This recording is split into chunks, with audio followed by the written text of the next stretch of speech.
Assalamualaikum warahmatullahi wabarakatuh.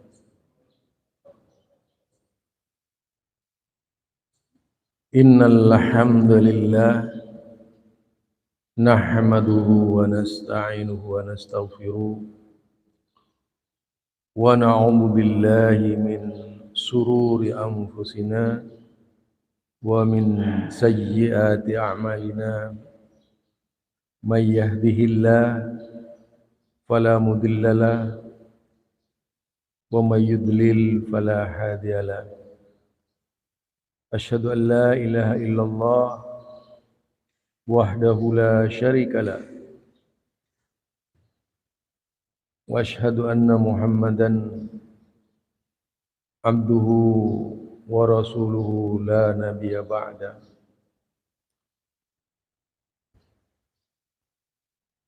Allahumma salli ala Muhammad wa sallama tasliman katsira.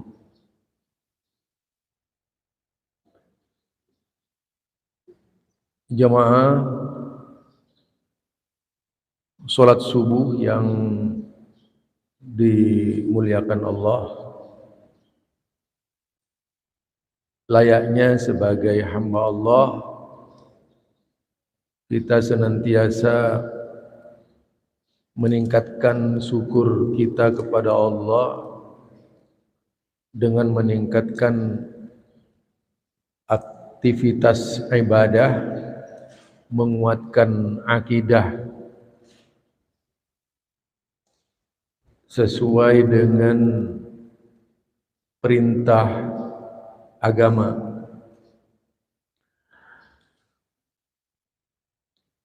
Kita tahu bahwa salat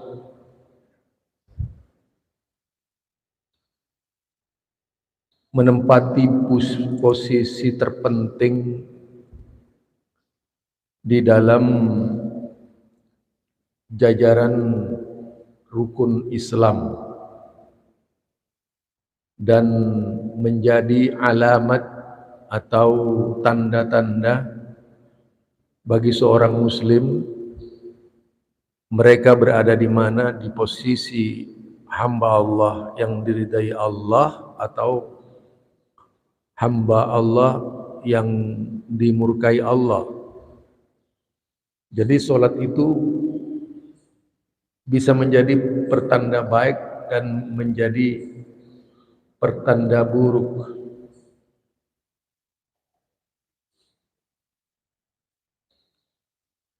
Karenanya memperhatikan salat, jadi memperhatikan salat juga termasuk sangat penting di dalam Islam, yang juga dipandang menjadi amalan utama yang bisa mengoreksi seluruh amalia ibadah kita, karena ketergantungannya kepada salat. Terlebih sebentar lagi kan masuk Ramadan. Sikap kita sudah pasti yang ditunjukkan menjadi seorang musallin atau hamba Allah yang salat sesuai dengan yang diinginkan oleh Rasulullah sallallahu alaihi wasallam.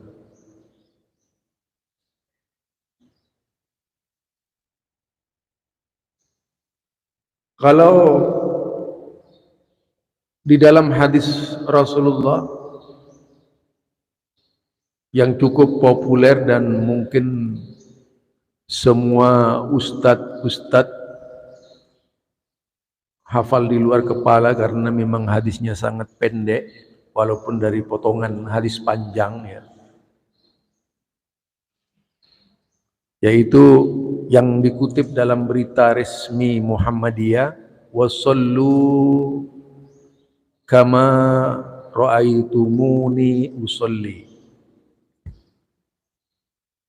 Sederhana hadisnya itu, tapi menuntut diri kita menjadi orang yang paling disiplin di dalam melaksanakan sholat. Wasallu,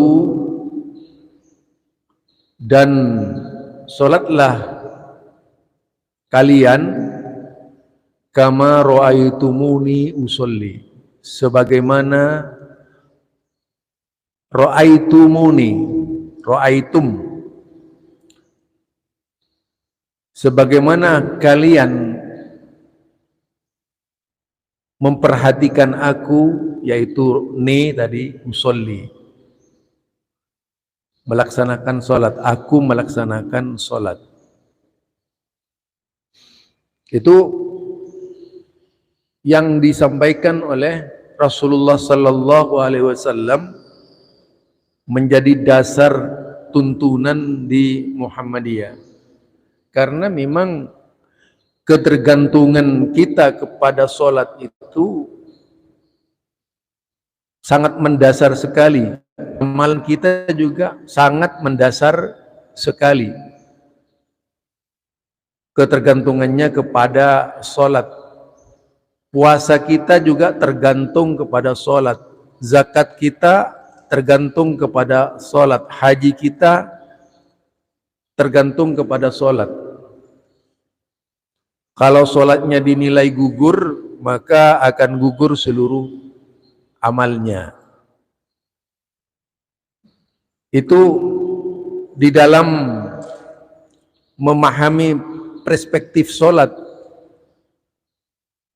yaitu tinjauan menyeluruh kepada sholat yang diamalkan oleh kita sehari-hari. Artinya kita itu tidak lalai, selain sholat juga koreksi sholat. Kadang-kadang kita itu karena merasa bisa sholat, lalu tidak mau koreksi salat. Padahal di zaman para sahabat Rasulullah sallallahu alaihi wasallam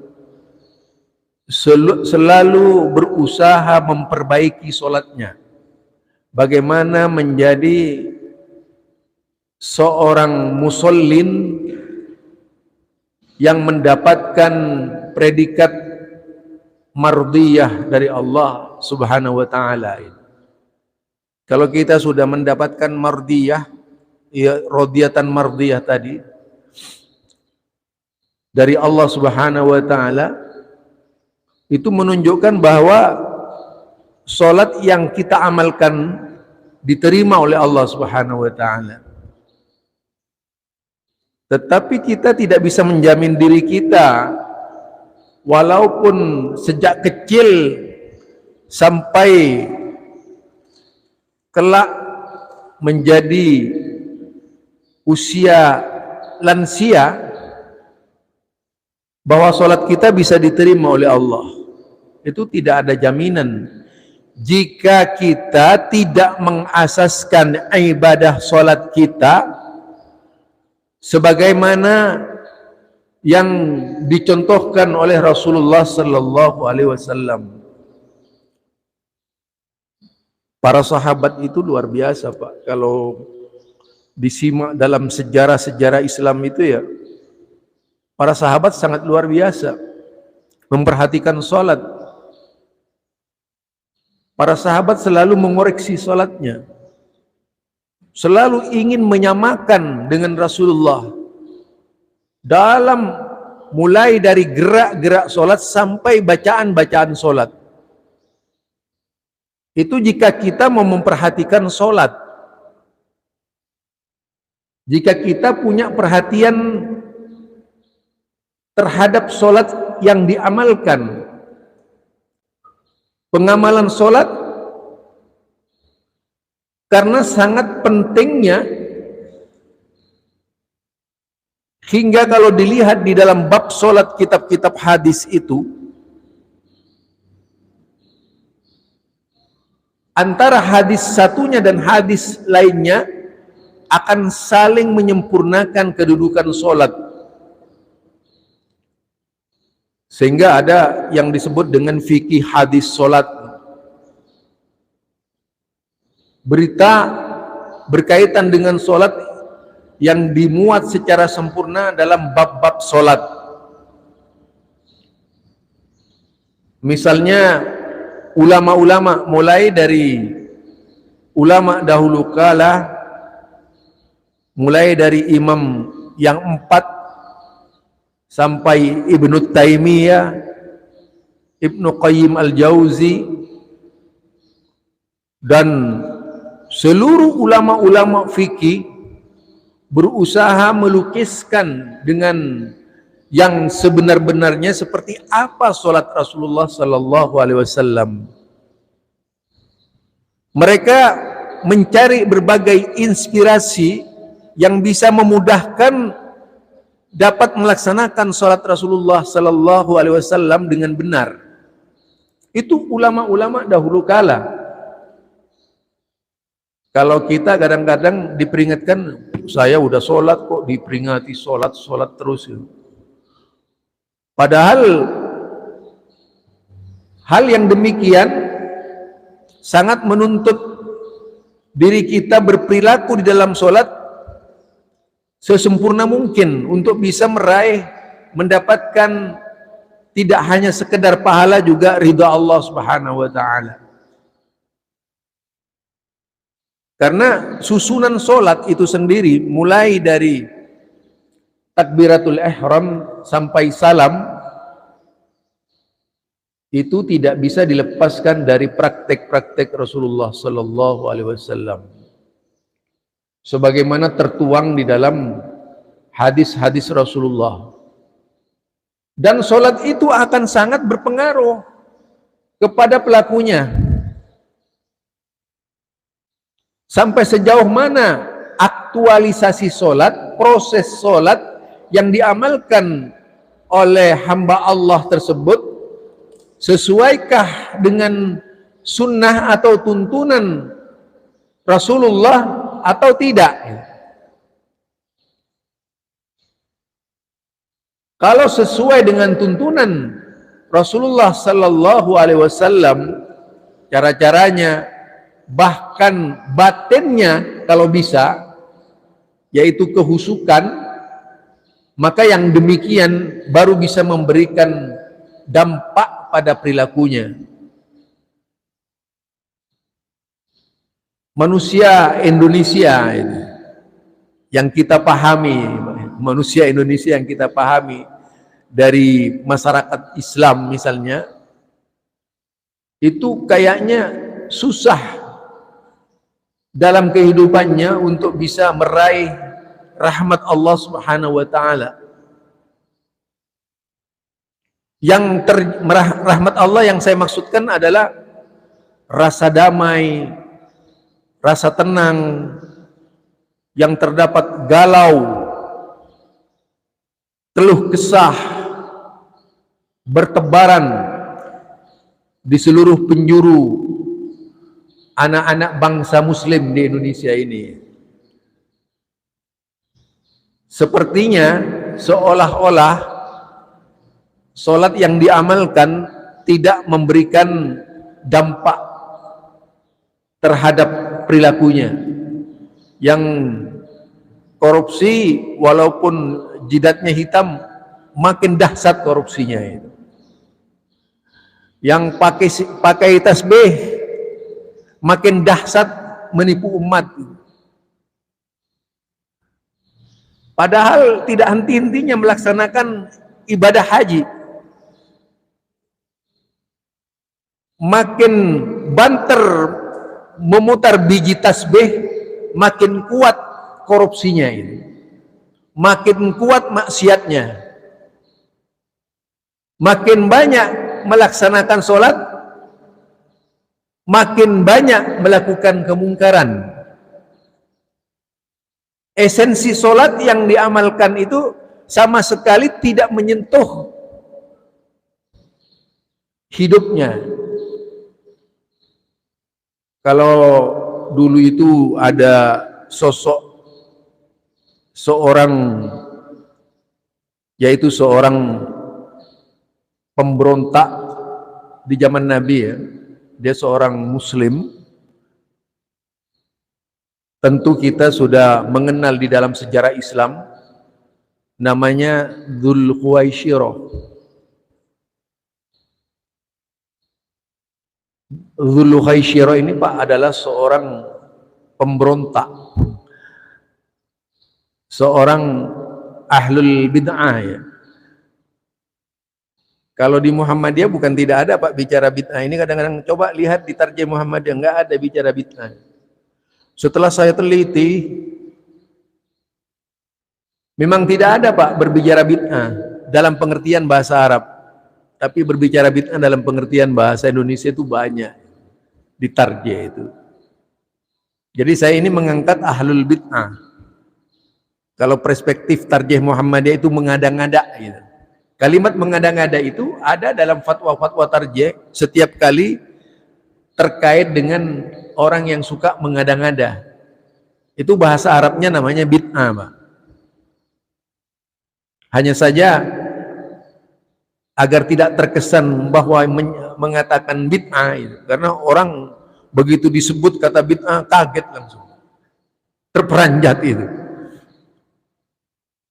Makanya oleh Muhammadiyah tidak dikatakan bid'ah, tapi mengada-ngada. Ya sama hakikatnya. Itu orang yang nggak banyak. Di mana coba lihat penceramah Anda begitu itu. Kemudian saya tunjukkan, ini Pak Ustadz. Itu kan kalimatnya. Kalau bahasa Arabnya bid'ah, bahasa Indonesianya mengada-ngada. Nah itu. Nah, Dzulkhuwaisyrah ini adalah tokoh ahlul bid'ah di zaman Nabi. Enggak nanggung Pak di zaman Nabi gitu. Tokoh ahlul bid'ah di zaman Nabi. Beliau seorang yang memprotes sikap Nabi ketika membagi-bagi ghanimah. Ghanimah, harta, rampasan perang. Langsung mendatangi Rasulullah ke dekatnya dan mengatakan, "I'dil ya Rasulullah." Berbuat adillah engkau ya Rasulullah.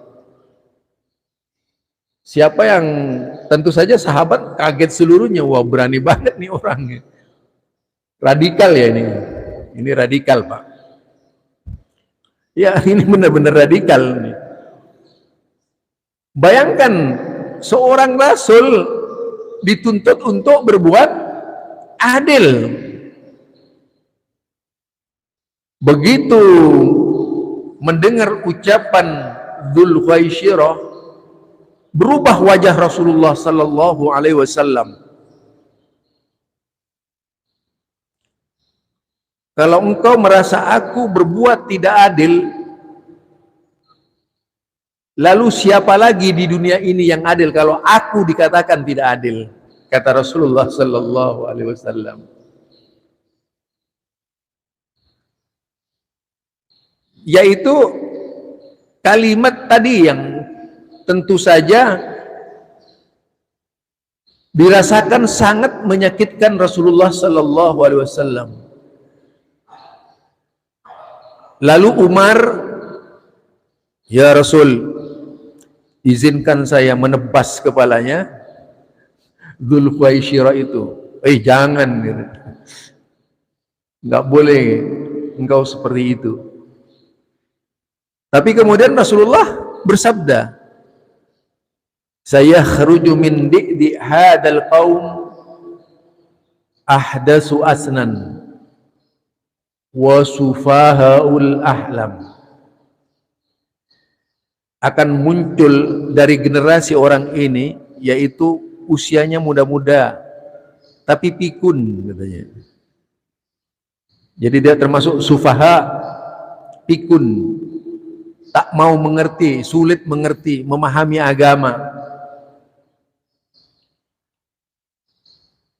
Yaqra'unal Qur'an, ahli pembaca Al-Quran, la yujawizu hanajirahum, tapi tidak melalui tenggorokannya. Tahkiruna sholatakum ma'a sholatihim. Dia merendahkan solat kalian semua dibandingkan dengan solatnya. Nah, ini yang ingin saya angkat berkaitan dengan solatnya kaum teroris tadi itu, yaitu Dzulkhaisirah. Bacaan Qur'annya luar biasa, Pak. Bacaan Qur'annya luar biasa. Dzulkhaisirah itu menguasai Al-Quran. Pembunuhnya Ali bin Abi Thalib itu hafiz Quran. Nah, demikian juga orang yang protes Rasulullah ini merasa orang yang sholatnya lebih baik dari yang lain. Jadi tahkiruna sholatakum ma'a sholatihim. Artinya memandang sholatnya itu lebih baik dari sholat-sholat orang yang lainnya dari kalangan sahabat Nabi. Ini muncul ketika peristiwa pembagian ghanimah. Rasulullah mengulang-ulang seperti itu. Di dalam hadis lain, orang yang sholat merasa sholatnya lebih baik, kita rinci nanti ini. Orang yang merasa sholatnya lebih baik, tadi tahkiruna sholatakum ma'a sholatihim, itu disebut oleh Nabi dengan istilah kilabun nar. Apa itu? Anjing neraka itu. Kilabun nar. Nah, dalam praktek sholat, agar tidak terjadi klaim-mengklaim paling benar sholatnya, itu dirujukkan kepada Rasulullah Sallallahu Alaihi Wasallam. Kalau di dalam pandangan Muhammadiyah itu berjalan di atas manhaj sholat Rasulullah Sallallahu Alaihi Wasallam yang terdapat di dalam himpunan putusan tarjih. Isinya jelas sekali dari awal sampai akhir mengikuti tuntunan Rasulullah Sallallahu Alaihi Wasallam. Jelas itu. Dalam berbagai perspektif pandangan dari orang-orang di luar, itu disebut bahwasanya Muhammadiyah itu sok mengikuti sunnah Nabi. Itu pandangan-pandangan di luar. Padahal memang yang namanya sholat itu, Pak, bisa dinilai oleh Allah Subhanahu wa Ta'ala kalau sholatnya disesuaikan dengan cara-cara Rasulullah. Jika tidak disesuaikan dengan cara-cara Rasulullah Sallallahu Alaihi Wasallam, maka kualitas sholat yang diamalkan oleh kita tidak bermakna di sisi Allah Subhanahu wa Ta'ala. Istilah sallu kama ra'aitumuni usalli itu jelas sekali, agar bisa seolah-olah dituntut menduplikat sholat Nabi. Kalau bisa sama persisnya dengan yang diamalkan oleh Rasulullah Sallallahu Alaihi Wasallam. Hal yang demikian yang bisa memudahkan kita mencapai mardhatillah, ridha Allah Subhanahu wa Ta'ala. Jadi jika sholat tidak diamalkan dengan tuntunan yang datang dari Rasulullah, tidak dimungkinkan bisa mencapai derajat para rasul. Jangankan derajat para rasul, derajat para sahabat saja belum, derajat para tabi'in saja belum. Jadi kalau kita melihat kalangan tabi'in di dalam mengamalkan ibadah, itu benar-benar mengejar ilmu untuk menyempurnakan sholat. Kalau kita lihat hadis kan itu mulai dari zaman Nabi sampai tabi'in. Zamannya Imam Bukhari mengumpulkan hadis, Imam Muslim mengumpulkan hadis, Abu Daud mengumpulkan hadis. Semuanya di dalam itu berbicara terkait ada yang terkait dengan bab solat. Ibnu Majah terkait dengan bab solat. Imam Ahmad terkait dengan bab solat. Jika kita lihat semuanya seluruh itu, yang dikritisi itu adalah solat. Agar kita solatnya sesuai dengan tuntunan Rasulullah Sallallahu Alaihi Wasallam. Bagaimana dengan statement pernyataan? Bagaimana kita akan solat seperti Rasulullah Sallallahu Alaihi Wasallam padahal Rasulullah sudah mati? Ya kita berpegang Pak kepada warisan Nabi. Warisan Nabi itu adalah cermin peninggalan Nabi. Pusaka yang namanya hadis itu cermin. Meskipun diberitakan oleh para ulama, seluruh ulama perawi hadis itu mulai dari zaman Nabi sampai kepada para perawi terakhir pentahrij hadis, kalangan imam-imam hadis, itu tidak ada yang merubah lafaz hadis yang datang dari Rasulullah Sallallahu Alaihi Wasallam. Mengapa kemudian ketika jatuh ke dalam proses fikih, solat itu berubah? Jadi ketika masuk ke dalam proses fikih lalu berubah solat itu Pak. Berbagai macam model. Ada yang tidak mendekap, ada yang mendekap. Karena di situ jika dilihat dari sisi pengambilan hadis, dari sisi marja itu belum sempurna. Harusnya sekarang ini sudah tidak ada lagi orang yang bermazhab, tapi berada di bawah naungan sunnah secara utuh dari Rasulullah Sallallahu Alaihi Wasallam. Tidak lagi terpetak-petak oleh solat dari berbagai mazhab. Disatukan itu seluruh imam mazhab kalau perlu disatukan Pak. Tidak kemudian berada dalam perbedaan-perbedaan mereka, tapi berada dalam kesatuan pandangan dari seluruh ulama-ulama mazhab, dari kalangan madzhabul arba dan juga dari kalangan ulama-ulama hadis. Itu dikompromikan seluruhnya, baru bisa menyatu ala tarjih itu. Jadi menggunakan tarjih, baru Pak bisa menyatukan ikhtilaf yang ada.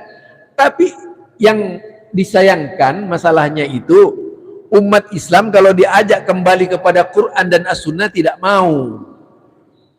Sampai ada yang tersinggung Pak, seperti yang disampaikan oleh Idrus Ramli.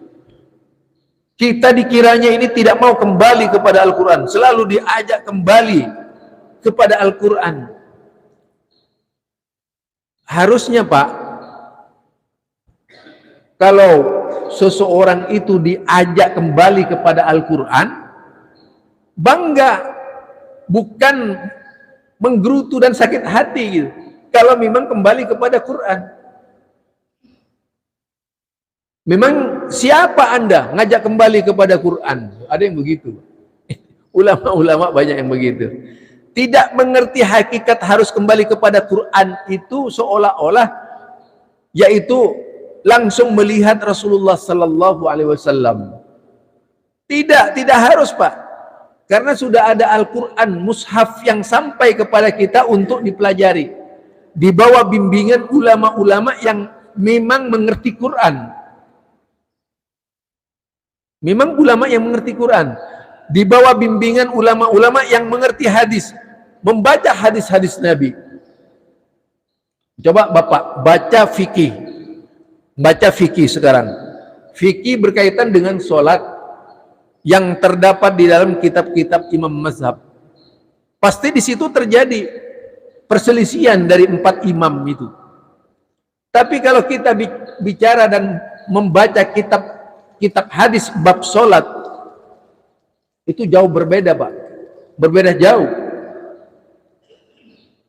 Apalagi kalau dikompromikan seluruh hadis Nabi.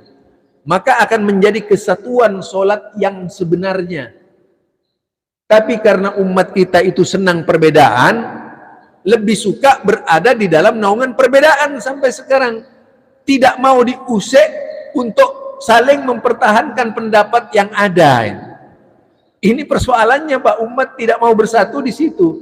Karena masih bernostalgia dengan perbedaan, bahwa perbedaan itu adalah rahmat gitu. Jadi nostalgianya di situ. Perbedaan itu adalah rahmat katanya. Padahal perbedaan itu dalam hadis Nabi disebut azab, bukan rahmat. Yang mengatakan ikhtilafu ummati rahmatun itu bukan hadis. Yang benar ikhtilafu ummati azab. Perbedaan umatku itu adalah azab. Coba sampai sekarang kita lihat siapa yang paling getol menyuarakan kebencian kepada Wahabi, siapa coba? Di YouTube itu siapa? Siapa mereka itu? Coba itu Pak, saya setiap hari ya, saya alhamdulillah sudah juga punya YouTube itu untuk menyerang mereka, dan suara saya juga sudah banyak di download oleh situs-situs juga ya, dari situs YouTube mereka makin memperbanyak itu. Nah, kalau kita melihat kebencian seperti itu kan ulama mazhab yang banyak. Mereka yang tidak mau menerima kebenaran, menganggap kebenaran itu adalah cukup dengan bendera mazhab gitu. Nah, itu yang tidak bisa menyatukan umat. Umat tuh bisa dipersatukan kalau sholatnya sudah bersatu, Pak. Dalam sholat saja tidak bersatu, bagaimana kemudian bisa disatukan kepada hal-hal yang lain? Yang seharusnya perbedaan itu dipadamkan, diganti dengan usaha menyatukan umat dalam satu persepsi keislaman yang sempurna. Itu maksudnya Muhammadiyah kembali kepada Quran as-Sunnah di dalam hal ubudiyah misalnya, menuntut seluruh umat bisa berada dalam satu naungan yang diperjuangkan sejak terus menerus, mulai dari awal perjalanan sejarah sampai sejarah hari ini. Selalu yang dilaungkan dan digaungkan kembali kepada Quran. Karena memang Al-Quran juga harus dibaca setiap hari, Pak. Coba, apakah cukup membaca Al-Fatihah sholat satu kali seumur hidup gitu? Enggak kan? Artinya Al-Fatihah itu harus diulang-ulang. Demikian juga kita memperingatkan umat ini harus diulang-ulang, Pak. Kalau cuma sekali umat tuh nggak mau ngerti, diulang-ulang saja nggak ngerti, apalagi tidak diulang-ulang. Itu bedanya ya. Jadi kalau ada ati Allah, ati Rasul, ati Allah, ati Rasul, ati Allah, ati Rasul, itu kalau kita lihat berkali-kali di dalam Al-Quran disebutkan oleh Allah Subhanahu wa Ta'ala. Artinya agar kita mengikuti aktivitas ibadah di atas tuntunan Allah dan Rasulnya, bukan di atas tuntunan manusia. Dalam akidah juga seperti itu. Tapi khusus dalam sholat ini, kesempurnaan sholat, maka harus sepenuhnya dikembalikan kepada sunnah-sunnah Rasulullah Sallallahu Alaihi Wasallam. Tuntunan sunnah banyak, bab sholat ada khusus itu. Bagaimana meredam persoalan berkaitan dengan kunut? Permasalahannya sekarang pertanyaannya begini, maukah kembali kepada cara-cara ulama salaf? Kalau Muhammadiyah ini Pak, jika dilihat di tarjih, itu jelas sekali kalau dilihat di tarjih di situ, amma ba'd fa innal firqatan najiyah ajma'u minas salaf ajma'u alal i'tiqad. Lah di situ yang diunggulkan oleh Muhammadiyah kalimat al-firqah tadi itu. Al-firqatun najiyah. Jadi solatnya firqatun najiyah ini adalah solatnya di dalam mengikuti cara-cara salaf beribadah. Kalau dibaca tadi dari rentetannya itu. Jadi tarjih itu manhajnya, toh kalau ditanya kepada siapapun, jika dirumuskan dengan penuh perhatian, maka maknanya ada kelompok yang namanya firqatun najiyah, lah solatnya mereka ini yang harus kita amalkan. Siapa firqatun najiyah? Yaitu tadi para pembawa risalah sunnah, yaitu kalangan penyambung lidah Rasulullah sallallahu alaihi wasallam, para rawi-rawi hadis atau sanad hadis. Mereka yang menyampaikan Islam kepada kita itu, diikuti jejaknya bagaimana cara beribadahnya Rasulullah sallallahu alaihi wasallam. Itu Pak, kalau kita ingin menghindar dari cara sholat yang salah, kembali kepada cara sholat Rasulullah. Jadi saya sebenarnya ada buku itu belum saya bawa ya. Kemarin sudah, bukan maunya maksud saya menjual, itu murah banget Pak. Jadi diganti uang ongkosnya saja itu. Berkaitan dengan sifat sholat Nabi yang diambil dari seluruh, yaitu keputusan Muhammadiyah, diambil dari kitab tarjih, diambil dari fatwa tarjih, diambil dari berita resmi, diambil dari kitab-kitab hadis. Hampir sama dengan yang disusun oleh Syekh Albani. Cuma saja kitab ini lebih difokuskan kepada yang diputuskan oleh Himpunan Putusan Tarjih Muhammadiyah. Karena ada pembaharuan di dalam Himpunan Putusan Tarjih Muhammadiyah itu yang namanya berita resmi Muhammadiyah tahun 2015. Keluar keputusan memperbaiki bagian-bagian sholat yang tidak sempurna tadi itu. Yang bekerja tim. Sedangkan saya menyusun, merangkum dari seluruh keputusan itu menjadi sebuah buku itu. Jadi sudah ada ya. Kenapa kita memperhatikan sholat? Ya itu tadi Pak, persoalannya ketergantungan seluruh amal ibadah kita kepada sholat. Sebagaimana yang saya katakan pada awalnya itu. Jangan kemudian kita merasa sholatnya sudah baik, tetapi tidak sesuai dengan sunnah. Kalau di Madura itu saya melihat orang sholat Pak, ya ada yang benar-benar khusyuk gitu, dalam istilahnya dari pandangan manusia khusyuknya luar biasa. Sampai diulang-ulang Pak. Allah, balik lagi ke bawah. Iya diulang-ulang gitu. Nah, yang seperti itu juga berwudu itu diulang-ulang. Sudah selesai wudu, balik lagi ke kamar mandi, ke tempat wudu itu. Ada yang begitu. Nah, cara-cara yang seperti itu tentu tidaklah menjadi tuntunan Rasulullah sallallahu alaihi wasallam. Apalagi misalnya mulai dari niat kita Pak, dari niat sajalah. Niat itu waktu kita berangkat dari rumah ke masjid, Bapak bawa niat enggak?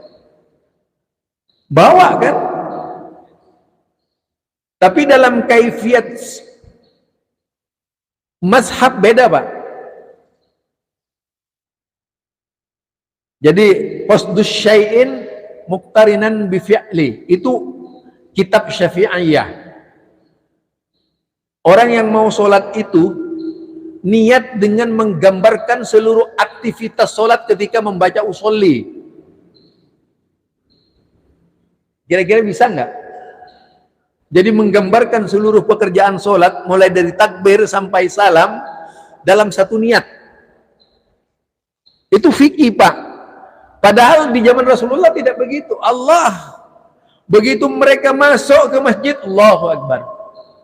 Tidak kemudian diam agak lama lalu baru mempraktikkan amalan sholatnya, atau mengulang-ulang bacaan dengan lafaz saja itu tidak pernah diamalkan oleh Rasulullah. Ini kalau mau menghindar dari ikhtilaf, ya kita mengakui yang datang dari Rasulullah saja, tidak tadi itu tidak disyarah agar kita membaca bacaan yang tidak datang dari Rasulullah sallallahu alaihi wasallam.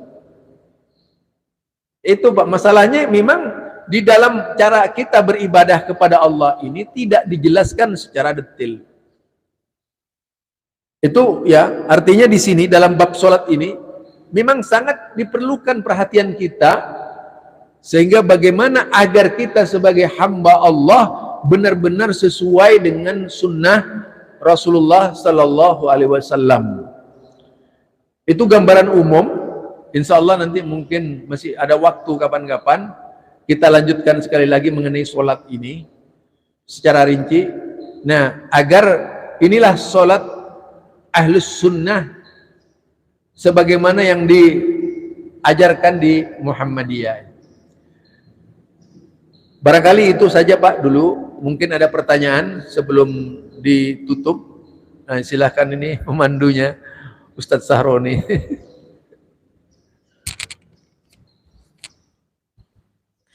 Baik, Bapak Jamaah Subuh Rahmatullah, kami persilahkan jika ada yang mau tanya.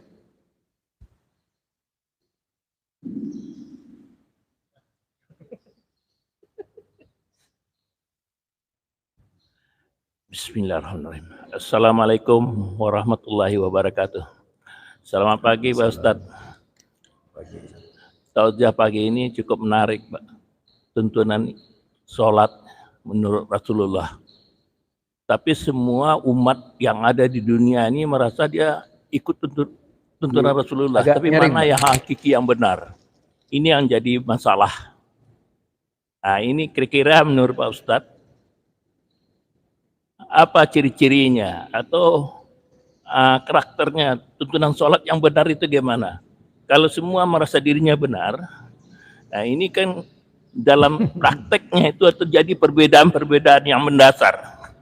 Kalau kita lihat dari literatur, mazhab aja berbeda cara tuntunan sholatnya. Setelah takbir ada yang lurus, ada yang melipat, macam-macam ya. Yang saya tahu, yang saya pahami begitu. Nah, ini yang bagaimana Pak Ustadz menjelaskan kepada umat ini, terutama kepada Tarjih Muhammadiyah ini, untuk lebih jelasnya. Terima kasih Pak Ustadz. Assalamualaikum warahmatullahi wabarakatuh. Iya, alamat sholat itu benar itu. Alamatnya apa? Tanda-tandanya apa? Sholat itu benar. Yang pertama, melihat dari cara mereka mengawali sholat. Sebagai rujukan adalah sunnah Nabi. Bagaimana Nabi mengawali sholat. Itu sudah yang pertama. Kemudian yang kedua, ketika takbiratul ihram, ya, kedua takbiratul ihram, bagaimana mereka mengangkat tangan, meletakkan tangan, dan bacaan di dalam takbiratul ihram tadi itu juga. Kemudian berkaitan dengan iftitah, bagaimana iftitah yang dibaca oleh mereka samakah dengan iftitah yang dibaca oleh Rasulullah. Gerak tangan, bagaimana, apakah gerak tangan itu sama dengan gerak tangan yang ada dalam hadis Nabi? Kalau mulai dari niat tadi, dalam pandangan hadis-hadis Nabi itu tadi, jika kembali kepada fikih, maka akan terjadi perbedaan yang cukup runcing tentang lafaz tadi. Namun kalau melihat dari seluruh teks hadis Rasulullah, mulai dari ya imam 4 tadi sampai kepada ulama-ulama hadis berkaitan dengan satu saja perbuatan Rasulullah, yaitu niat, maka tidak ada niat sebagaimana yang dibaca oleh mereka itu. Jadi itu menghindar dari klaim, Pak. Kalau masuk ke dalam klaim itu, yaitu sesuatu yang tidak diamalkan Rasulullah lalu diklaim sebagai sikap ahlus sunnah. Ini sebenarnya hanya mengetahui Ya. tanggal berapa saya. Tidak datang dari Rasulullah tapi diklaim bahwa itu adalah sikap ahlus sunnah. Ini hari ke-9. Nah, pengertian ahlus sunnah seperti ini sempit sekali gitu. Pengertian ahlus sunnah tidak boleh dibatas oleh kelompok-kelompok, Pak. Tidak harus menjadi nama satu kelompok saja. Seluruh Islam harus menjadi ahlus sunnah, yaitu dengan memakmurkan sunnah Nabi tadi itu. Bahwa waktu salat takbiratul ihram tidak ada seorang pun sahabat, tidak ada seorang pun tabi'in yang melafadzkan usolli. Itu saja sudah, satu itu baru satu. Yang paling menonjol kesalahan orang yang sholat itu, Pak, dari awal itu tadi. Dari awal sudah. Kemudian yang terakhir, mengakhiri sholat. Ada enggak mengakhiri sholat sebagaimana umumnya mereka yang mengakhiri sholat dengan zikir-zikir berjamaah misalnya. Jadi itu juga menjadi ciri khas, perlu dibuka dan disandarkan kepada cara-cara Rasulullah. Apalagi dirinci, Pak, mulai dari takbiratul ihram sampai kemudian mengucapkan Allahu Akbar, mengangkat tangan dan sebagainya, rincinya bagaimana, sampai meletakkan tangan saja di atas dada ala sodri ini menjadi perbincangan yang hangat dalam sholat itu. Nah, ketika dilepaskan salah satu hadis saja, itu akan mengurangi nilai, walaupun tidak termasuk rukun. Kan fikih tidak begitu, Pak. Kalau fikih itu berbicara lain lagi. Kalau fikih itu berbicara lain lagi. Asalkan membaca Al-Fatihah, walaupun sunnah-sunnahnya dilanggar, itu tidak membatalkan sholat. Itu dalam fikih, Pak. Rukunnya saja diamalkan sudah syah menurut ilmu fikih. Tapi kalau kembali kepada cara Rasulullah, sepertinya tidak ada rukun dan sunnah itu, Pak. Pernah nggak Rasulullah membagi-bagi hukum sunnah? Ini rukun, ini sunnah. Ada nggak? Coba ditarjih Muhammadiyah, ada nggak istilah rukun itu? Rukun sholat. Ditarjih Muhammadiyah ada nggak? Nggak ada, Pak. Karena supaya seluruh amalia sholat yang diamalkan itu dianggap penting. Tidak hanya bagian-bagian tertentu dianggap penting. Seluruh yang datang dari Nabi harus dilaksanakan. Jadi seluruh apa yang datang dari Nabi dalam bab sholat harus dilaksanakan. Makanya tidak dianggap ada rukun, ada kemudian sifatnya yang sunnah-sunnah berdasarkan fikih yang bisa ditinggal. Di Muhammadiyah tidak, Pak. Dirinci itu. Dari awal menyampaikan cara sholat, langsung di dalam bentuk yaitu mengulas seluruh apa yang harus dilakukan oleh seorang musallin, orang yang sedang sholat. Mulai dari masalah niat, cara mengangkat tangan, cara meletakkan tangan, cara bacaan, itu semuanya dirinci oleh Muhammadiyah. Sampai kepada salam, tanpa membeda-bedakan antara rukun dan tidak itu. Antara wajib dan sunnah, tidak. Bagi Muhammadiyah seolah-olah sama, antara wajib dan sunnah dalam pandangan fikih itu sama di Muhammadiyah. Di dalam sholat. Artinya setiap warga harus melaksanakan seluruh tuntunan Nabi. Selama itu masih disebut tuntunan Nabi, ya kita amalkan. Ini Pak, jadi bedanya di situ tadi antara kita yang memahami sholat dari Nabi dengan memahami sholat dari luar Nabi. Di fikih, kalau kita lihat fikihnya Imam Abu Hanifah berbeda sudah. Fikihnya Imam Malik berbeda. Fikihnya Imam Syafi'i berbeda. Fikihnya Imam Ahmad bin Hambal berbeda. Jadi 4 fikih ini berbeda-beda di dalam menjelaskan tentang sholat Rasulullah. Nah, menghindar dari perbedaan itu karena 4 imam tidak pernah mematok harga agar diikuti. Ini menjadi dasar dari keyakinan kita agar bisa mengikuti seluruh imam dan ditambah dengan imam-imam yang lain yang meriwayatkan hadis ya seperti Bukhari, Muslim, Abu Daud dan selamanya. Itu baru mendapatkan rumusan sholat yang selengkap-lengkapnya. Misalnya sifat sholat Rasulullah Sallallahu Alaihi Wasallam. Lah itu dirinci Pak, dari sekian banyak hadis dirinci. Bagaimana meletakkan tangan. Ini kalau di dalam hadis Nabi, termasuk kalau misalnya memang benar-benar mengikuti hadis ya, itu tidak dipandang sunnah Pak, tapi dipandang wajib, mendekap itu. Karena perintahnya Nabi, inna ma'saral anbiya, kami para nabi umirna bi ta'jil fitrina wa ta'khir sahurina wal yada aymanana ala sama'ilina fis shalah. Gitu. Itu hadisnya. Kami para nabi diperintah oleh Allah. Jadi kami para nabi diperintah oleh Allah mempercepat buka puasa, mengakhirkan sahur dan meletakkan tangan di atas tangan kirinya di dalam sholat. Itu perintah Nabi itu.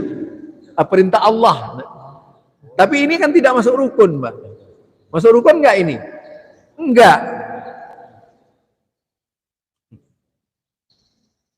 Tetapi kalau kita orang yang mengikuti Nabi, ya tak perlu bicara rukun dan sunnah lah. Selama itu dari Nabi, ya kita kerjakan aja. Tidak perlu membeda-bedakan maksud saya. Antara yang rukun dan tidak. Kalau perlu, semua yang datang dari Nabi itu dianggap rukun gitu. Jadi kalau perlu, semua yang datang dari Nabi berkaitan dengan sholat dianggap rukun. Sehingga tidak ada yang tercecer sedikit pun dari sunnah-sunnah Rasulullah Sallallahu Alaihi Wasallam. Jadi cirinya itu Pak. Coba kita lihat pada masa sahabat, ada di zaman sahabat ada enggak bacaan seperti ini gitu? Enggak ada. Kemudian di akhir sholat, enggak usah jauh-jauh. Bagaimana sesudah sholat Nabi itu? Apa yang dilakukan oleh Nabi? Doa sendiri, zikir sendiri. Lah itu zikir sendiri-sendiri gitu kan. Tidak dipimpin oleh imam. Itu sudah cukup Pak. Ya. Silahkan lagi.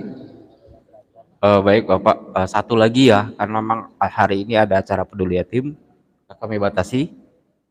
Ya. Pak, satu ini lagi ya. Digabung Pak. Digabung pertanyaannya Pak. Assalamualaikum warahmatullahi wabarakatuh. Memang kalau saya ikutin Pak, ya selama hayat di kandung badan ini, masalah sholat ini kayaknya masih agak pelik. Di kalangan Muhammadiyah aja sendiri, terutama ya pengikut Muhammadiyah juga belum berkiblat kepada putusan tarjih secara keseluruhan. Mungkin karena sosialisasinya atau penjelasannya belum nyampe. Belum kita bicara masalah saudara-saudara kita yang ada di seberang sana. Seperti bacaannya aja, yaitu kalangan perserikatan Ustadz ya. Seperti contohnya di dalam sholat itu ada bacaan yang tidak dikeraskan, ada yang dikeraskan. Saya coba mencari asbabun nusulnya ya, terutama Al-Fatihah, surat Al-Fatihah itu, karena di dalam sholat kalau tidak ada bacaan Al-Fatihah tidak sah sholatnya. Salah pun itu berarti nilainya juga jauh dari keabsahan. Saya lihat bahwa surat Al-Fatihah itu sebagai pembuka surat Al-Quran, kitab Al-Quran, di mana terdiri dari 7 ayat. Bismillahirrahmanirrahim itu masuk dalam ayat Al-Fatihah. Sedangkan surat-surat lain tidak. Kenapa kok kita, terutama di perserikatan ini di dalam tarjih, bahwasanya boleh dibaca Bismillahirrahmanirrahim dalam kondisi keras atau diam, lirih gitu bahasa orang Jawa. Sedangkan itu merupakan ayat yang ada rangkaian satu dengan yang lainnya, dengan ayat lainnya gitu. Itu satu. Yang kedua, masalah sholat ini bukan saya menyalahkan, cuma menurut pandangan pribadi saya, mungkin letak ketidaksempurnaannya atau kurang sempurnanya masalah sholat ini adanya faktor mazhab tadi. Kalau saya ikutin pengajian di sana sini, terutama lewat media sosial, bahwa Imam Syafi'i, Imam Hambali, lain-lain cara penerapannya, pelaksanaannya, sedangkan pedomannya kepada Rasulullah. Ya.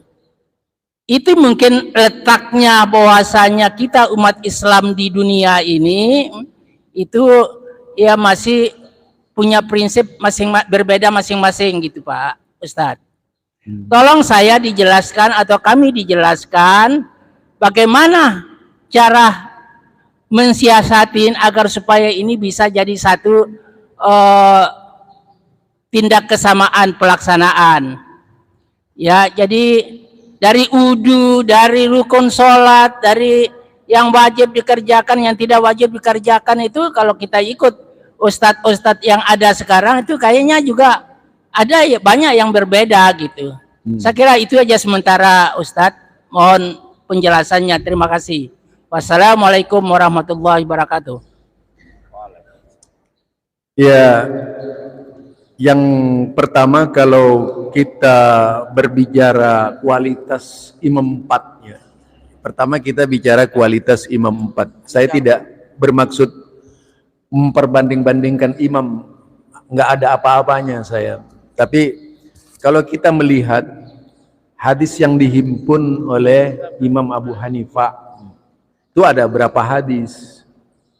Itu kan lokasi pengambilan hadis Imam Abu Hanifah itu di daerah mana saja. Itu sangat mempengaruhi Pak. Misalnya di dalam pandangan Abu Hanifah berkaitan dengan mendekap itu dipandang tidak sunnah. Nah karena memang Abu Hanifah tidak pernah bertemu dengan hadis meletakkan tangan tadi itu. Kemudian hadis Imam Malik. Hadis Imam Malik ini kan riwayatnya dari masyarakat Madinah. Kalau tidak salah jika kita baca dalam Al-Muwatta itu ada sekitar 2000, yaitu 500 hadis. Bandingkan dengan Imam Bukhari. Imam Bukhari ada lebih sekitar 7000 hadis ya. Muslim juga seperti itu. Apalagi Abu Daud ada seperti itu, lebih banyak dari sebelum-sebelumnya. Nah kemudian Imam Syafi'i juga hadisnya ya terbatas pada zaman Imam Syafi'i, di mana daerah Imam Syafi'i, sehingga ada dua qaulul jadid dan qaulul qadim tuh. Nah di situ juga harus menjadi rincian kita. Kenapa terjadi perbedaan dan perselisihan di dalam kitab madhahib? Kemudian dalam satu mazhab saja berbeda-beda menanggapi mazhabnya Pak. Dalam satu mazhab itu. Hanafiyah, ada berapa kelompok Hanafiyah tapi berbeda-beda daya pandangnya terhadap pelaksanaan Imam Abu Hanifah. Ini kalau mazhab. Kalau satu mazhab saja berbeda-beda. Malikiyah juga seperti itu, satu mazhab berbeda-beda. Syafi'iyah juga begitu. Muncul Baqillani dan sebagainya itu. Pandangan Ibnu Hajar, pandangan Imam Nawawi. Ini berbeda. Tetapi apa? Kalau kita melihat Ibnu Hajar Asqalani ini adalah Syafi'iyah yang sudah bertemu dengan kitab Imam Bukhari. Sehingga beliau menyusun sebuah buku syarah, kitab syarah namanya kitab syarah Fathul Bari.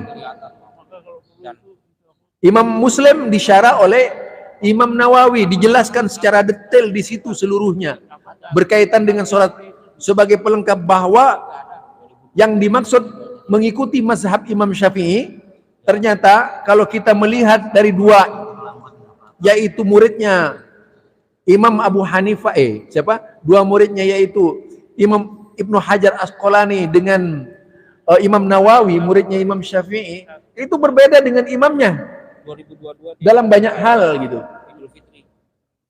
Bahkan banyak mengikuti hadis-hadis yang datang dari Imam Muslim tadi dan melakukan kritik hadis terhadap imam mazhabnya. Demikian juga Imam Ahmad bin Hambal, Pak. Kalau kita lihat itu pendapatnya Ibnu Abdul Bar, Ibnu Rajab dan sebagainya. Berbeda itu. Kalau Imam Malik seperti siapa namanya? Ibnu Majusin, Ibnu Arabi, itu juga berbeda pandangannya terhadap pendapat-pendapat Imam Malik. Jadi kalau kita berbicara imam ini yang berbeda-beda, itu dituntut oleh para imam agar ditinggal. Kembali kepada yang rajih, kembali kepada tarjih. Rasulullah ulama dulu itu menggunakan istilah tarjih, Pak. Nah, tarjih ulama itu sampai mengilhami Muhammadiyah itu. Yaitu mengambil hadis-hadis, seluruh hadis-hadis itu dikumpulkan, melakukan yaitu dijamak seluruh kitab, Thariqatul Jam'i ditempuh itu oleh Muhammadiyah, disatukan semua hadis. Kemudian dijelaskan, ada tabyinnya di situ, menjelaskan maksud-maksud hadis tersebut. Setelah dilakukan tahrij terhadap hadis, baru diputuskan oleh Muhammadiyah itu. Tidak sembarangan. Artinya hadis dari Imam Abu Hanifah, hadis dari Imam Malik, hadis dari Imam Syafi'i, hadis dari Imam Ahmad, hadis dari Imam Bukhari, hadis dari seluruh imam-imam hadis dijadikan rujukan oleh Muhammadiyah itu, baru kemudian yaitu melahirkan keputusan tarjih. Itu, Pak, dalam bab sholat kalau dilihat luar biasa itu, Pak. Pertarungan pemikiran di situ. Dan sifatnya bukan perorangan. Kenapa? Muhammadiyah itu menggunakan sifatnya adalah berjamaah di dalam memutuskan masalah itu. Makanya disebut manhaj, karena menuntut kita tidak berpikir kepada keputusan tarjih, tapi berpikir kepada proses yang diputuskan oleh tarjih Muhammadiyah itu. Jadi di sini kalau kita melihat persoalan terjadinya ikhtilaf tadi dari 4 imam karena persoalan konten dari ketetapan sholat yang difatwakan oleh 4 imam itu, yang berbeda-beda lokasi dan penemuan hadis. Walaupun Imam Bukhari ini kadang-kadang hadisnya tidak lepas dari Imam Syafi'i, Imam Bukhari hadisnya tidak lepas dari Imam Malik, kadang-kadang Imam Bukhari juga mengambil dari Imam Ahmad bin Hambal menjadi sanad-sanad hadis. Kalau kita rinci seperti itu, Pak. Jadi nyata sekali bahwa yang dilakukan oleh imam kenapa berbeda, ya seperti itu. Kemudian mengenai Al-Fatihah tadi, Bismillah. Sejak kapan Bismillah itu masuk Al-Fatihah? Kan begitu ya pertanyaannya ya. Nah, itu ditarjih sebenarnya ada hadisnya yang diriwayatkan oleh Imam Tirmidzi. Bunyinya begini, Pak. Karena Rasulullah sallallahu alaihi wasallam fi shalah yaqra'u Bismillahirrahmanirrahim. Summa Saya dipikir saya nggak tahu. yaqra'ul Fatihah. Coba Pak, apa yang menarik tadi? Yang menarik apa? Karena Rasulullah sallallahu alaihi wasallam yaqra'u adalah Rasulullah sallallahu alaihi wasallam membaca bismillahirrahmanirrahim. Kemudian beliau membaca Al-Fatihah. Apa yang menarik itu? Membaca bismillah lalu membaca Al-Fatihah.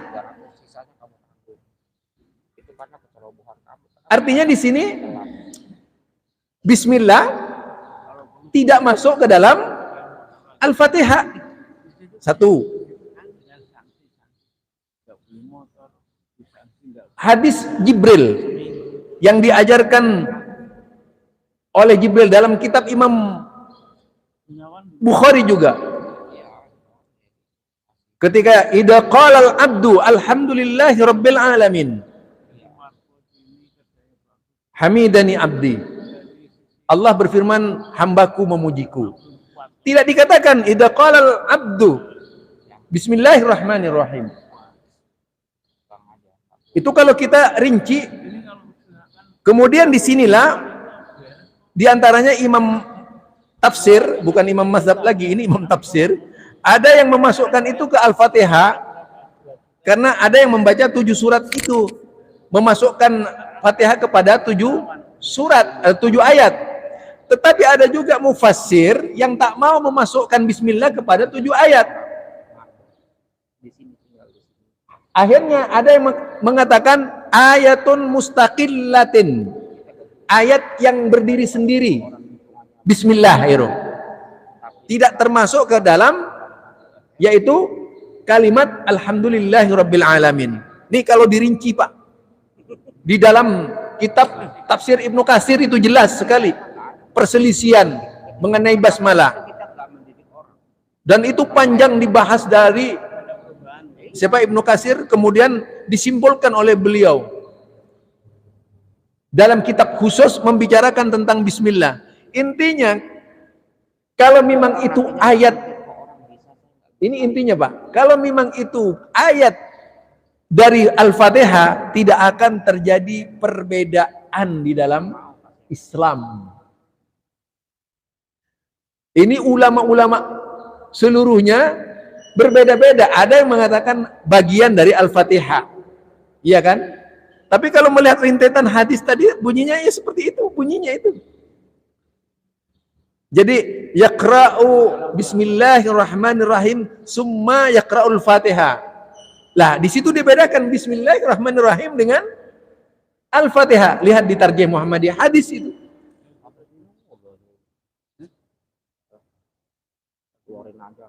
Nah, sehingga di sini ada sir, ada yang enggak Pak, pendapatnya apa dibaca sir, ada yang enggak. Imam Malik menyebutkan, Imam Malik itu bahwa itu bukan dari bagian Al-Fatihah, sehingga Imam Malik menghapus pendapatnya untuk membaca bismillah, langsung alhamdulillahirabbil alamin. Terjadilah perselisihan dengan Imam Abu Hanifah dan Imam Ahmad bin Hambal, dengan Imam Syafi'i dengan Imam Ahmad bin Hambal di situ. Kalau kita berbicara jarak Imam Malik dengan Rasulullah, jarak Imam Syafi'i dengan Rasulullah, itu lebih dekat siapa? Lebih dekat Imam Malik. Jarak Imam Malik dengan Imam Ahmad bin Hambal lebih dekat Imam Malik. Ini belum lucu Pak. Coba sekarang Imam Abu Hanifah. Imam Abu Hanifah itu lebih tua dari Imam Malik, lebih tua dari Imam Syafi'i, lebih tua dari Imam Ahmad bin Hambal. Tapi tidak bertemu hadis mendekap. Bayangkan itu. Karena lokasinya, padahal gurunya berapa Imam Abu Hanifah itu? Gurunya mencapai 8.000 orang, Pak. Lah itu kemudian mengapa terjadi perselisihan seperti itu, tajamnya ulama. Nah, kalau kita lihat itu faktor dalil, Pak, yang menjadi masalah. Faktor dalil, karenanya perbedaan dalil-dalil yang menjadi natijah para imam, itulah yang membedakan pendapat para imam itu. Makin banyak imam ke belakang seperti Imam Ahmad bin Hambal meriwayatkan dengan sistem musnad tadi itu, berdasarkan rincian nama-nama sahabat Nabi untuk menunjukkan hadis Nabi itu, ternyata juga masih belum lepas dari kesalahan tadi itu. Nah, kemudian generasi selanjutnya Bukhari, Muslim itu, yang diakui secara ittifak bahwa kitab Imam Bukhari, Muslim itu adalah sahih gitu.